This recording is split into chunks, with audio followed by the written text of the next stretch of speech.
So my journey in MCC started back in '91, which is 17 years ago. And I'd only been at the church a few weeks when we had our homily Sunday. And I had no idea what a homily Sunday was. And I suspect that most of you have no idea what a homily Sunday is. But it's a time when folks get the chance to give a short homily rather than a whole sermon. So instead of having to stand up and speak for 15, 20, 25 minutes, however, then a homily is usually quite short. It's usually about 5 to 8 minutes, sort of 10 at the max. And folks give homilies for different reasons. They give homilies because the pastor wants to see if they're any good at preaching, which was me, because I was like, yeah, I want to preach.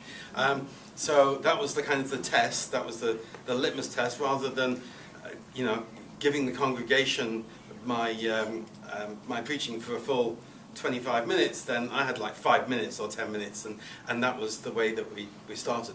For others, it was just simply because they had a little story or a little message that they'd like to share with the congregation, and this was a really good way to do it. This was so that they didn't have any desire to carry on preaching or to go ahead with ministry in that area, but just every now and again had a little story that they wanted to share with the congregation, and this was the opportunity to be able to do so.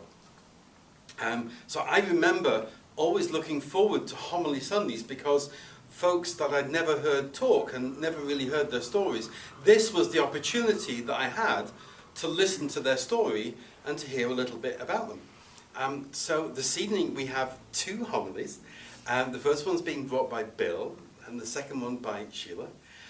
So I'd like to pray for them both before we begin, and then I will hand the pulpit over. So, Holy God, I want to thank you for the ways that you draw us together and the way that you open our hearts to each other, the ways in which you move in our lives and help us to connect in ways that draw us together and help to create community.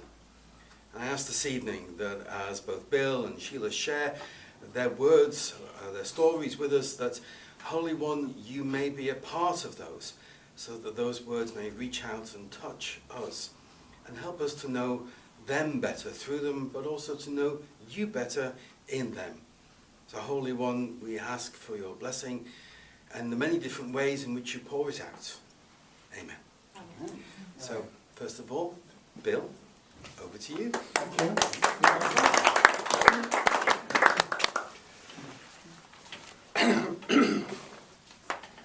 Okay. Hi, good evening everybody. Well, first of all, before we start, I'd just like to say to you all, it's very rare that I get the opportunity to do a shortened version and a abridged version, because my life consists of quite a number of tales and stories. And when Michael asked me to do the homily, I gave him the nod and we had a meeting, and the meeting lasted nearly an hour, and I did all the talking, so it was hardly an abridged version. And I had the notes with me, and because of my ability as a very weak speller, so it was handwritten, and then I thought, I'll go away and I shall write them out again, and I sent them to Michael, and he very kindly agreed and said, yes, fine, to go ahead. So this is an abridged version of my life because of the shortness of time that we've got in these 5, 6 minutes, 7 minutes. And I want to share with you today, everybody, my love for singing and how I believe that it is a gift from God. I love singing. I love singing in worship. I love singing in the choir. I love singing in the bath or the shower. I just love singing. When I was at junior school, we had a service at assembly every morning, and we would sing. I loved it. I could feel the majesty and the glory of God, even when I was just a small boy.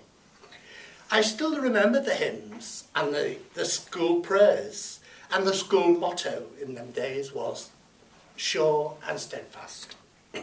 Of course, not everybody went to the whole assembly in the school. I was in a Church of England school, so I stayed for everything.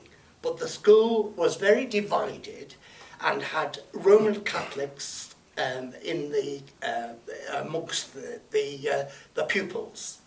I had to go, and they had to go into another class, into another classroom, because they weren't allowed to be part of the assembly, the religious part of assembly. And I used to think to them, what are these people doing in these private rooms? I could not imagine. I loved hymns, especially the 23rd Psalm, "The Lord is my shepherd." And because, again, as it's an abridged version of a homily, I was going to play you, or sing even, "The Lord is my shepherd." So, but I'm grateful that I don't have to sing it to you. Because, anyway, and it's carried me through all my life, "The Lord is my shepherd." I love the tune for it, I love the sound of it, I love the text of it and everything about it, the way it's worded. And also I was absolutely amazed when they did the Vicar of Digby.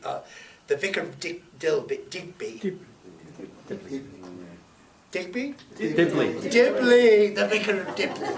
And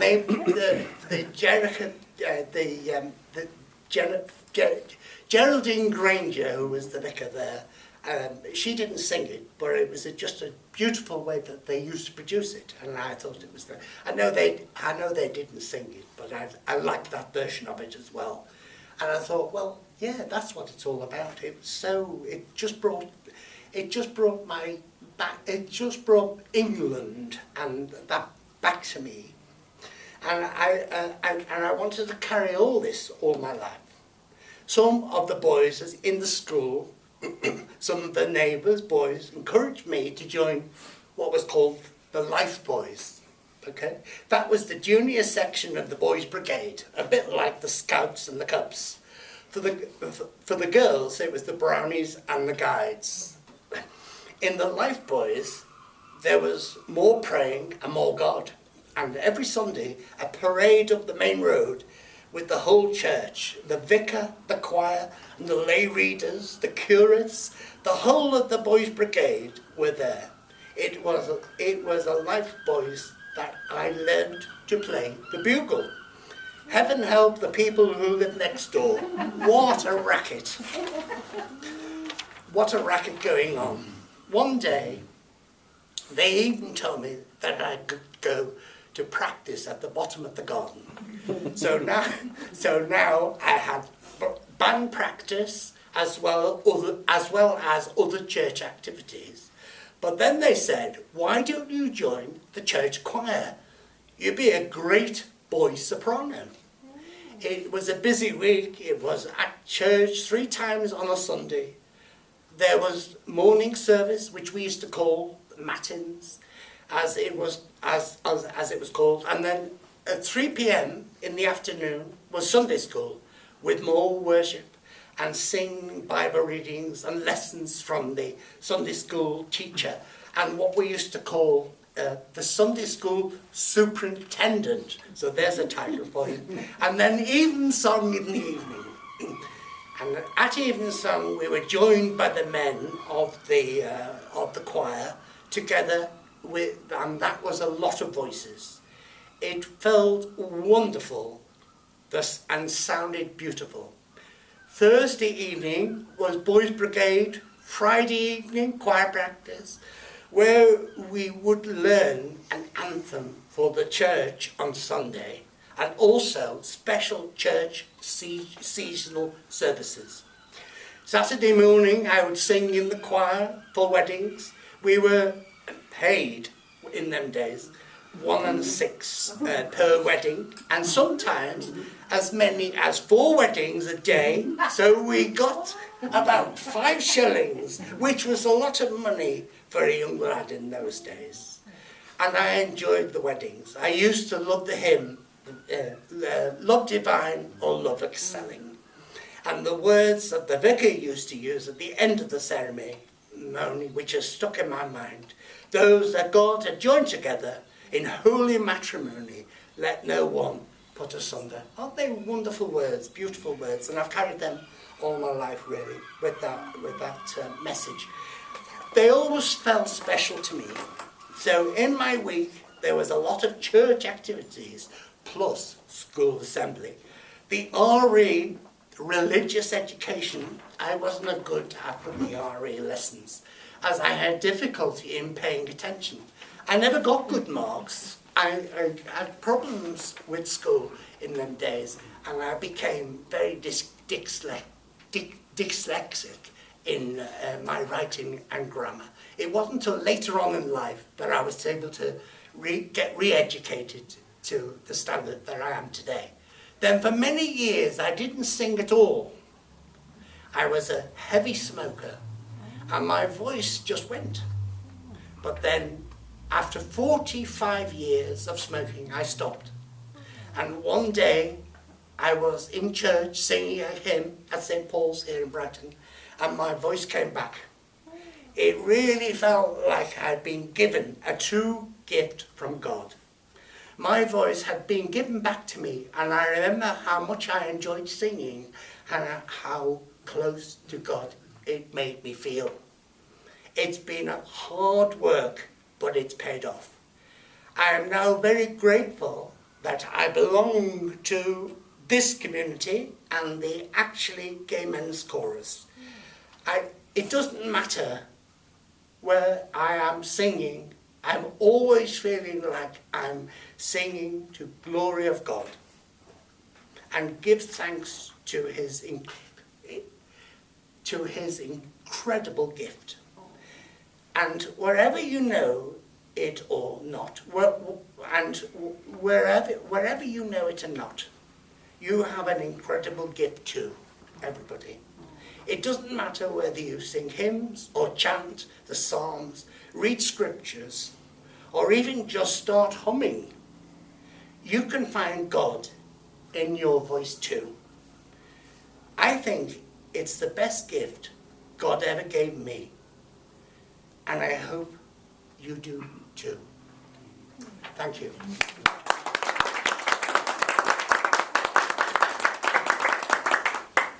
Thank you. So, of course, and our next speaker is the delightful Shiela. Shiela, welcome. Yeah. Thank you.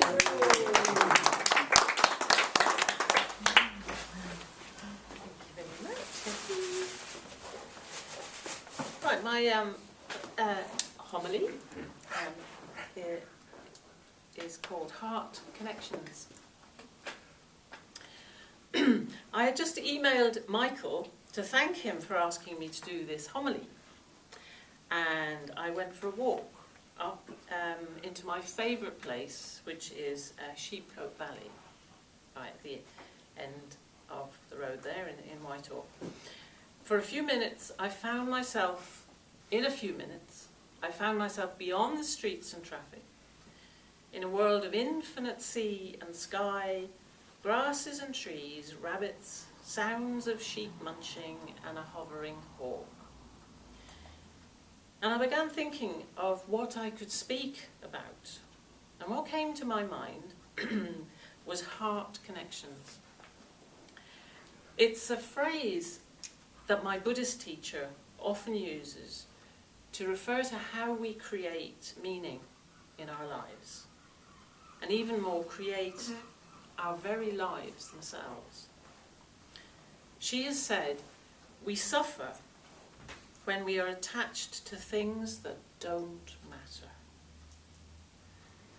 Sometimes people think Buddhism is all about having no attachments, as any attachment causes suffering. But Lama Shenpen says the path is about finding what really matters to us, and not being lost in all the stuff that does not matter. To find the difference is the journey of our lives and shapes our lives. So, what are the heart connections that have got me here to the MCC, Village MCC?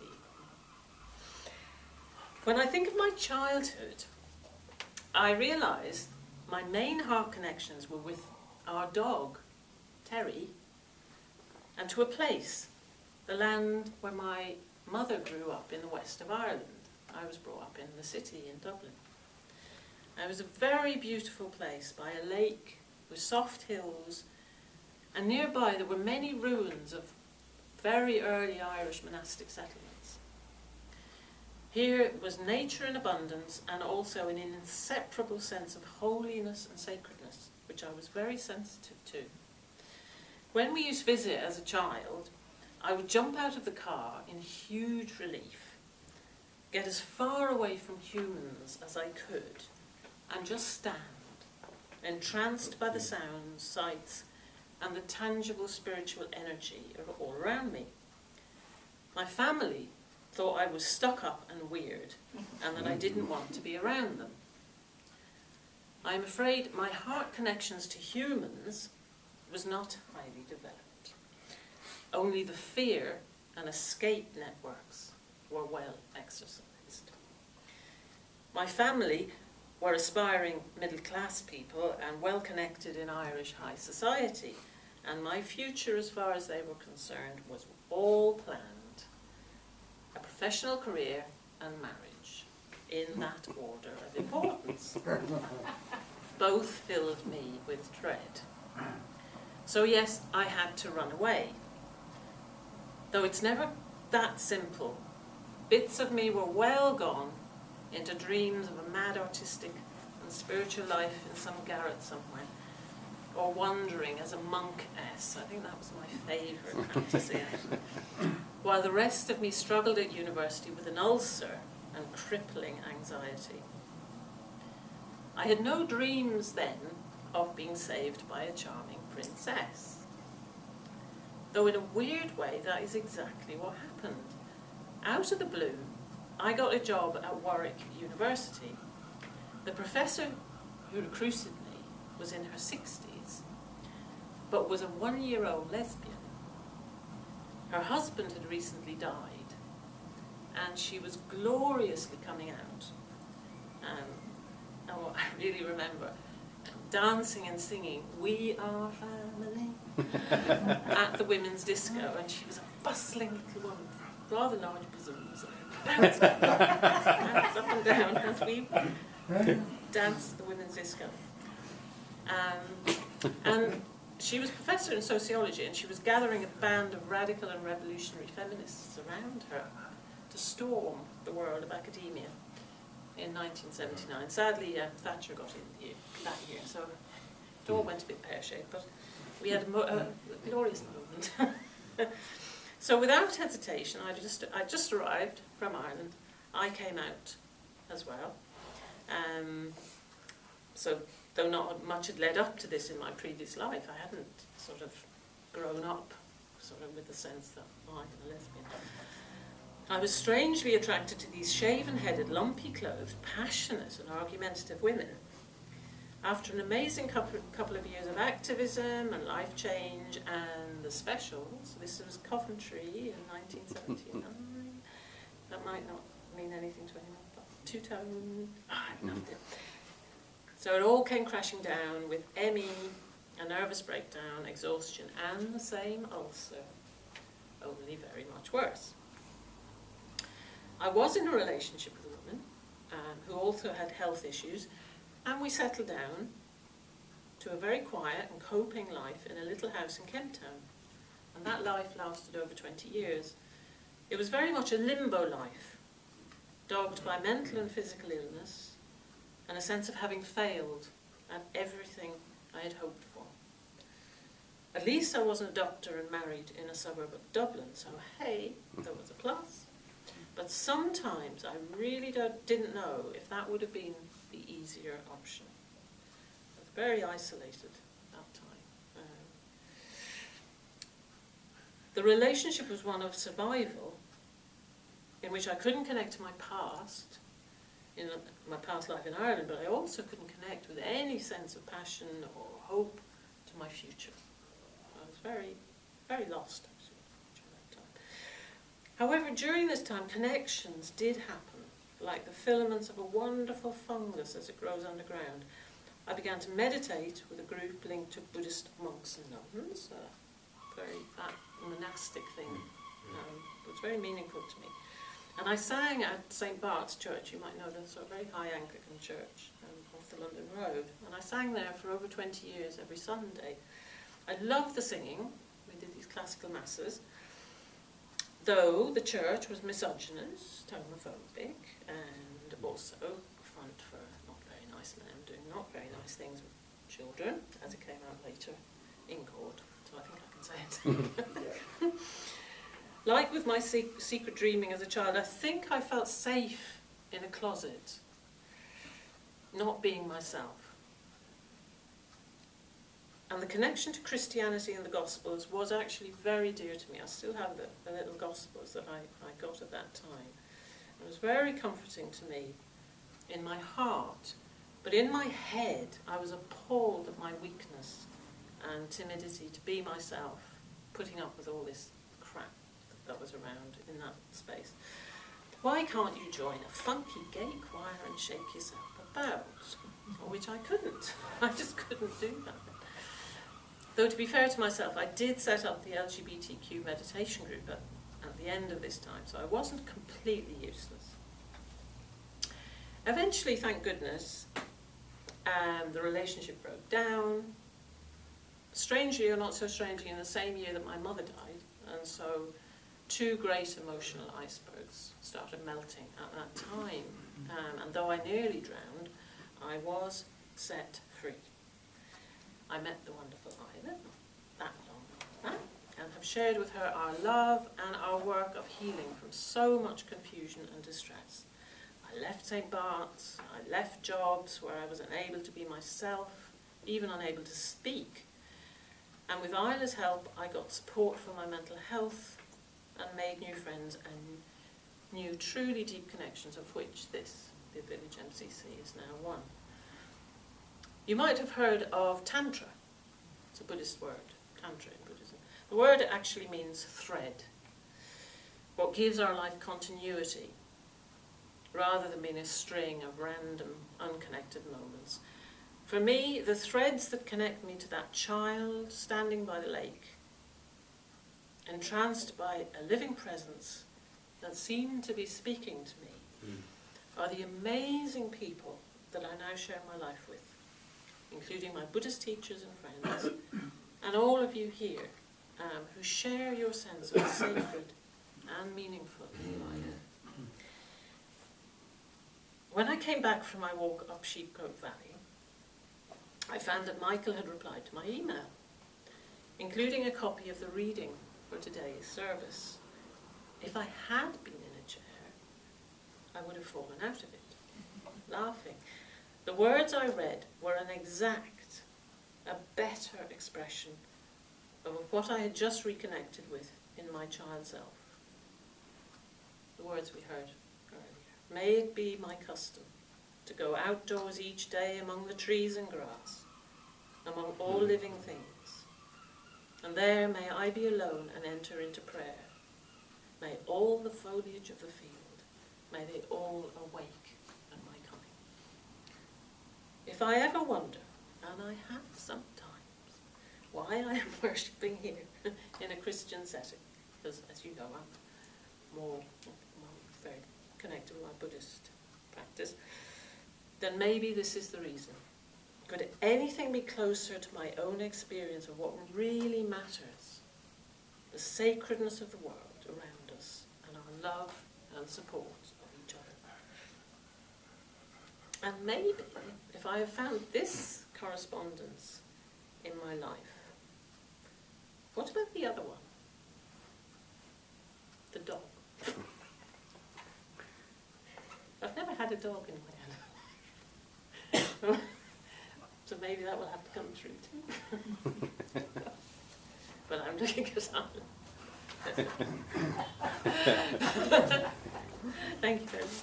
Thank you. Oh,